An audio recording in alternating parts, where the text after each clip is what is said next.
저는 부처님이 19세에 출가했다고 생각하는 사람이기 때문에 일반적으로 널리 알려진 건 29세에 출가했다라고 하는 건데 그거는 안 맞아요. 제가 보기에는 만약에 17세나 19세에 결혼해서 29세면 10년을 같이 산 거거든요. 만 10년입니다. 만 10년. 야쇼다라랑 애가 없어. 말이 되나?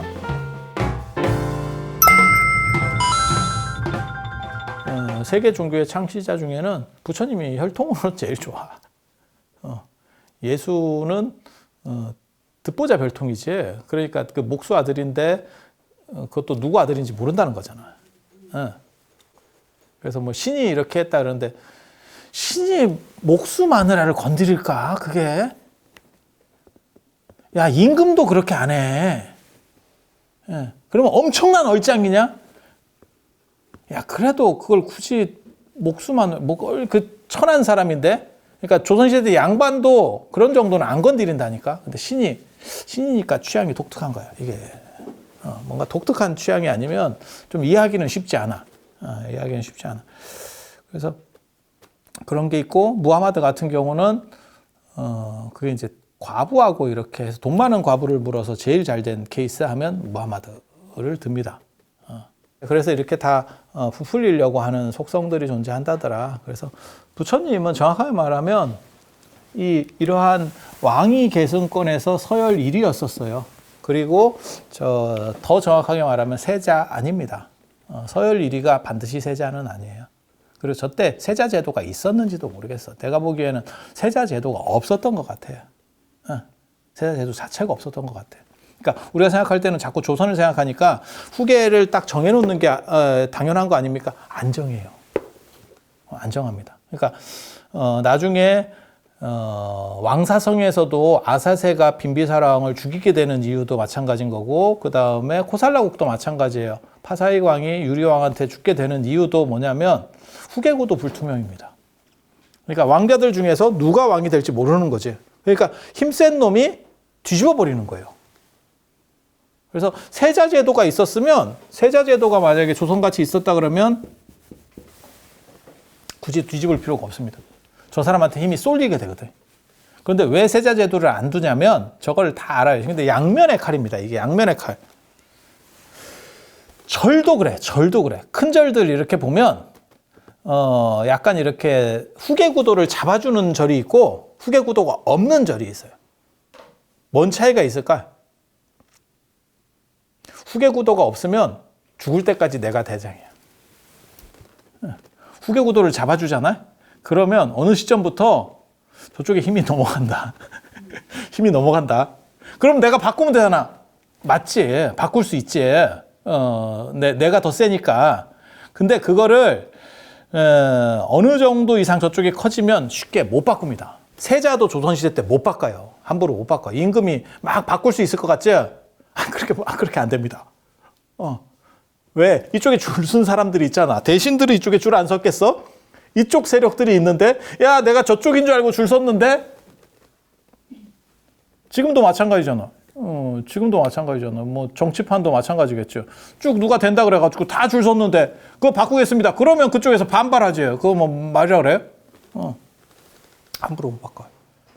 그래서 죽을 때까지 내가 하는 사람은 북한도 없는 거 아니요? 저 세자 개념이 없는 거 아니요?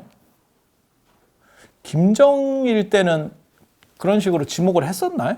근데 김정일 죽고 나서 김정은이 들어올 때는 돌발 아니었었어요? 거의? 그냥 후다닥 어떻게 된 거 아니에요? 나 잘 모르겠네.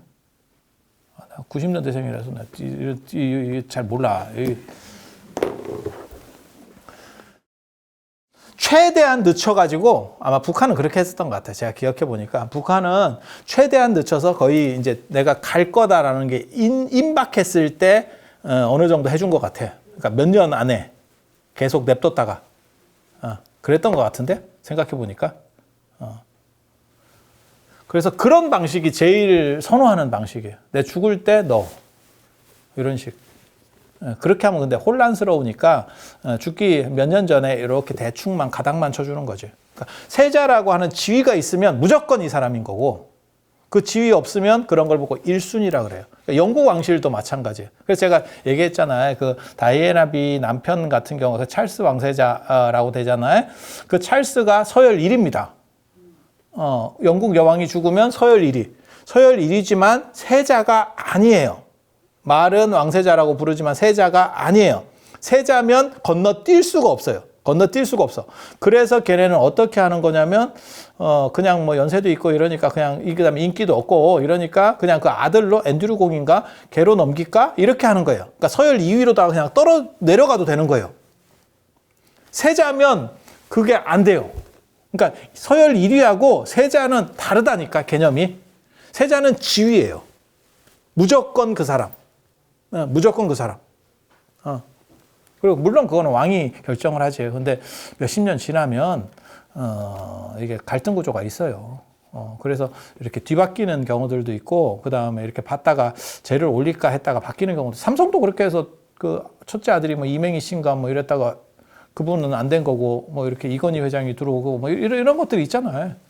근데 자리를 줘버리면, 세자라는 자리를 줘버리면 못 바꾼다니까. 함부로 못 바꾼다니까.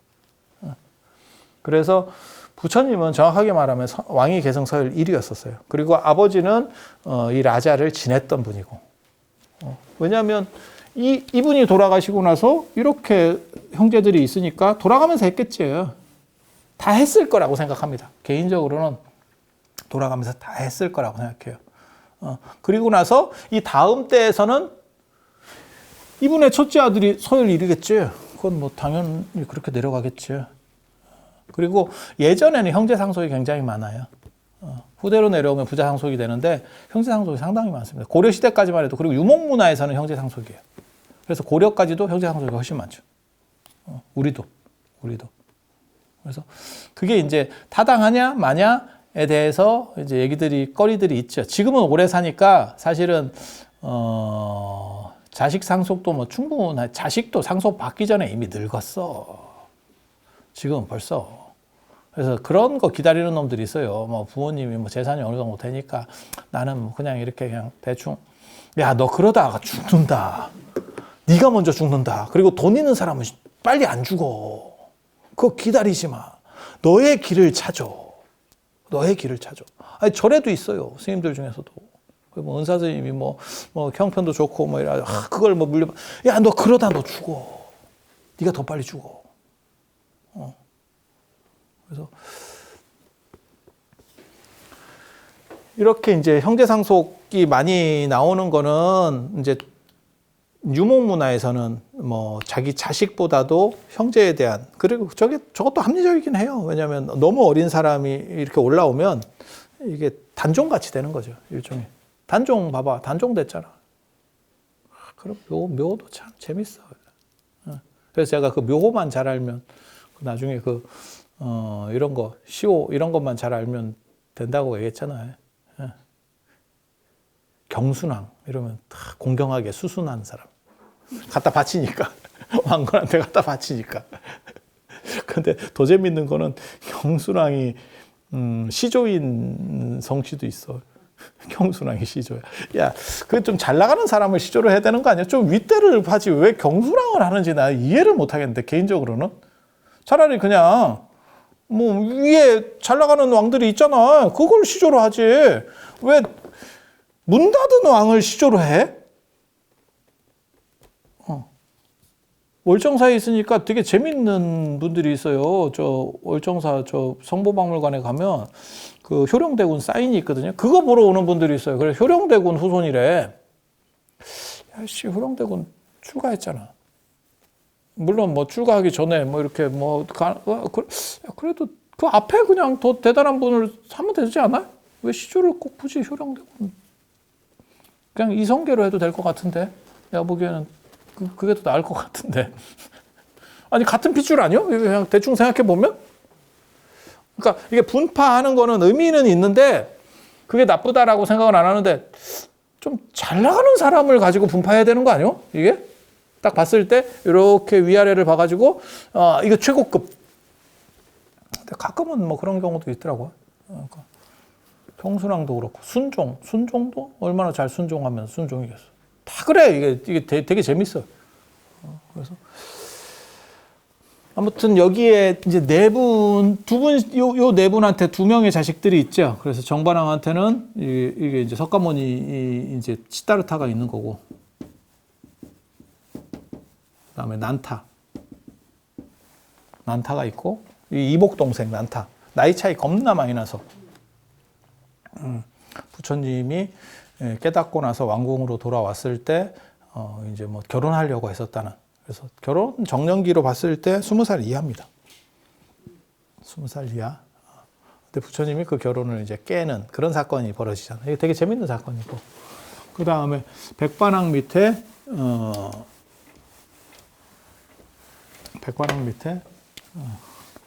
제가 이걸 꼭 쓰거든요. 제사라는 사람이 있었고, 그 다음에 여기 바드리카 발제라고 하는 사람이 있고, 그 다음에 곡반왕 밑에 여기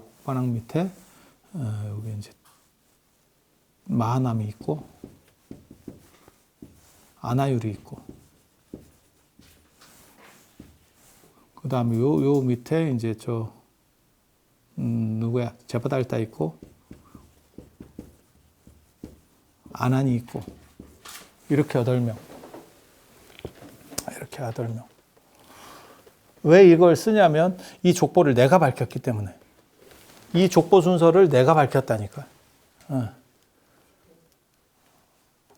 저런 거는 진짜 대단한 일이에요. 내가 내 입으로 늘상 얘기해서 대단한지 사람들이 잘 모르는데 저건 진짜 대단한.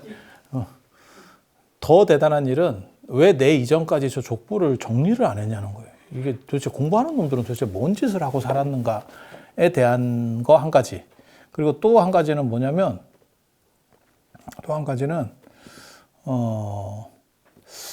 저런 거 밝힐 때만 해도 내가 시간이 많았구나. 이런 거 생각보다 되게 어렵습니다. 족보 밝기. 참고로 말씀드리면, 남방불교에서는 얘네를, 이 두 분을, 부처님의 외가라고 되어 있어요. 외탁이라고. 외갓집 혈통이다. 그러니까 야쇼다라, 그 다음에 누구야? 부처님 이모, 마하프라자파티, 그 다음에 마야 부인. 이쪽이 콜리족이라고 합니다. 이쪽은 석가족이고 저쪽은 콜리족이에요. 콜리족. 그 콜리족 쪽의 사람이다. 이렇게 얘기를 해요. 불합니다. 이 제바달타가 저거를 했기 때문에 나타나는 현상이거든요. 제바달타가 부처님 배신했기 때문에 거리를 띄우려고 하는. 친족 중에서 너무 문제 있는 또라이가 존재하는 거는 위해된다라고 생각을 해요. 그래서 이제 외가로, 남방에서는 지금도 그렇게 얘기를 해요. 그래서 두 집안이 있는 거예요. 이게 석가족 집안이고, 그 다음에 옆에 콜리족이 있는 거고, 저 콜리족에서 이제 부처님의 부인도 나오고, 그 다음에 부처님 어머니도 나오고, 이모도 나오고, 이렇게. 그러니까 결혼하는 집안이 있는 거야. 지금 생각해보면, 그런 게 어딨냐? 라고 할지 모르지만, 고려 때도 우리나라 그렇게 했어. 고려 때도. 인주이 씨가 대부분 왕비가 나오는 집안이에요. 고려 때. 인주이 씨. 그래서 인주이 씨는 법상종 계열이고, 법상종 계열로 인주이 씨. 그렇게 하고, 왕은 대부분 화엄종 쪽. 그러니까 그게 있어. 이런 흐름이 있다. 귀족제 사회에서는 있어. 지금 같은 시절에는 이런 게 없는데, 예전에 귀족은 그 집안들을 보기 때문에, 그러니까 조선하고는 달라요. 조선하고는 뭐 여흥민 씨, 안동김 씨, 이런 급이 아니야. 그러니까 대대로 부인이 나오는 그런 집안이 있어요. 그래서 특별하지 않으면 그 집안 쪽에서 부인이 나와요. 이렇게. 그리고 그거는 정략 결혼이죠. 그렇게 눈이 맞을 수는 없잖아요. 그래서 정략 결혼이죠. 그래서 정략 결혼은 늦게 하지 않습니다. 일찍 합니다, 그냥. 왜냐하면 그냥 시키면 시키는 대로 하면 되니까. 그리고 제가 늘상 얘기하지만 왕가의 결혼이라고 하는 거는 굳이 꼭 마음에 드는 사람을 찾아서 할 필요가 없어.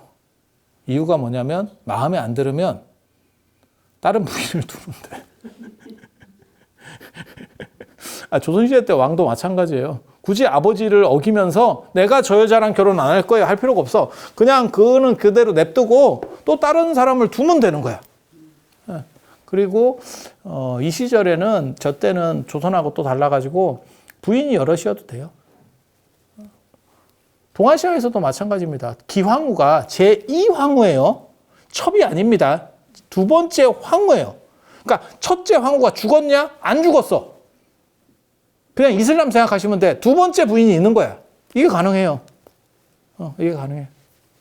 그래서 그냥 그렇게 부인으로 두면 되기 때문에 굳이 뭐 아버지 뜻을 어길 필요가 없어요.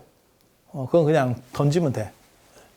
그래서 젊은 나이에 그냥 정년기에 결혼하고 그 정년기가 언제쯤이냐면 16세에서 19세 사이. 야, 진짜 엄청 진짜 좋은 나이지. 요즘은 30살이 넘어도 안 가는데 30대 50% 이상이 미혼이에요. 우리나라에. 지금 통계 자료에 의하면. 그런데 지금 참 그렇지. 그래서 부처님 같은 경우가 언제 결혼했다고 나오냐면 17세에서 19세 두 가지가 나옵니다. 이렇게 두 가지가 나옵니다. 개인적으로는 17세였을 거다라고 생각을 합니다. 19세가 되면 나중에 뒤에 이게 연대하고 아구가 잘 안 맞아. 저는 부처님이 19세에 출가했다고 생각하는 사람이기 때문에 보통 사람들은 일반적으로 널리 알려진 건 29세에 출가했다라고 하는 건데 그거는 안 맞아요. 제가 보기에는 별로 활력도 없고 그리고 29세까지 만약에 17세나 19세에 결혼해서 29세면 10년을 같이 산 거거든요. 만 10년입니다. 만 10년. 야쇼다라랑 애가 없어. 그게 말이 되나? 그러면 애가 여러 명이 있어야 되는데 라우라가 있기는 한데 라우라가 좀 나중에 이제 혈통 얘기할 때 얘기하는데 약간 복잡합니다. 라우라가. 그래서 라우라가 부처님이 출가하시고 나서 태어났어요. 그것도 출가하시고 6년 뒤에 태어나거든요. 야, 씨, 이거 뭐 막장 아니야? 그냥 딱 들어보면 막장인데. 6년 뒤에 마리아지, 마리아. 라우라가 예수다. 아버지가 없는데 태어난 자식이. 그래서 그게 이제 좀 또 문제가 되는 거거든요. 그래서 그거를 이제 커버 치려고 불교에서는 뭐라고 나중에 얘기하냐면 그걸 왜 커버를 치는지도 모르겠어. 그거는 그냥 그 사람의 개인적인 건데? 아니, 그렇지 않아요? 아니, 남편이 출가했어. 근데 마누라가 혼자 있다가 어떻게 할 수도 있는 거지, 뭐. 근데 그거를 가오가 무너진다고 생각하는 거야. 옛날 사람들은. 그 자체가. 그래서 그거를 쉴드를 치는 게 두 가지 방식을 치는 거죠. 라우라를 12살로 만드는 거하고, 하나는 6년 동안 뱃속에 있었다라고 얘기하는 거예요. 야, 구라를 쳐도 6년 동안 뱃속에 있다는 그것 좀 너무 심한 거 아니요? 그거 말이 돼? 근데, 노자나 이런 사람은 막 70년씩 막 뱃속에 있었으니까, 엄마 뱃속에. 엄마는 무슨 죄야. 70년 임신, 80년 임신 이러면 뭐 그 사람 죽지. 입덧이 70년째예요. 이러면, 야, 미치겠다. 그리고 옛날 사람들은 또 뭐가 있냐면, 중국에도 그런 구라가 있고, 인도에도 구라가 있는데, 그렇게 뱃속에 오래 있다 나오면, 영양 상태가 좋아서 더 성숙하고 똑똑하고 뛰어난 애가 나온대. 뭔 그지 같은 생각이에요. 지금 생각해보면 말 같지도 않은 생각이에요. 근데 임신기간이 길면 더 좋다라고 생각해요. 그래서 임신기간이 상대적으로 짧으면 애가 모질르다고 생각하는 거지. 그게 칠삭동이, 팔삭동이, 뭐 이렇게 얘기가 나오는. 그게 일찍 태어났다라는 뜻이 아니고 사람을 약간 모지르다라고 하는 표현이 그 안에 들어가 있거든, 의미가. 그래서 그렇게 생각하시면 돼요. 그리고 그걸 뭐 12달 만에 태어났어요. 아니, 우리나라에도 많아, 그 구라가. 엄마 뱃속에서 12달 만에 태어나고, 뭐 어쩌고, 뭐 20개월에 태어나고, 고승정 같은 데 보면 많이 나와. 저런 구라를 왜, 생각은, 이제 합리적인 생각은 너무 긴 거는 그런 생각을 할 수는 있지. 유산했는데 엄마가 무뎌가지고 유산인지도 모르고 다음이 들어온 거야. 그러면 20개월도 가능해.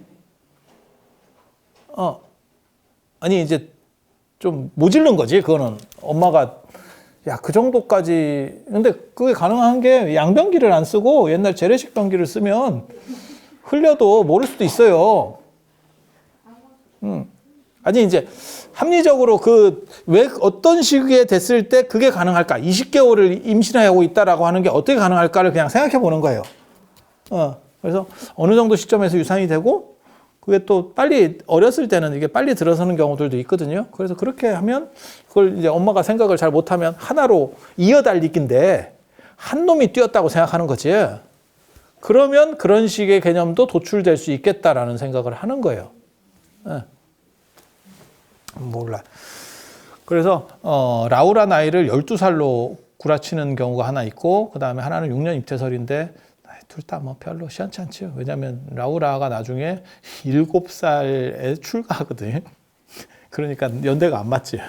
12살에 이렇게 하면 아우가 잘 안 맞아. 뭐 그렇다 치고 이 라우라의 연대 문제 때문에 사실은 굉장히 불교 부처님 생애가 나중에 뒤죽박죽이 됩니다. 많이 꼬입니다. 이걸 굉장히 풀려고 했었던 것 같아.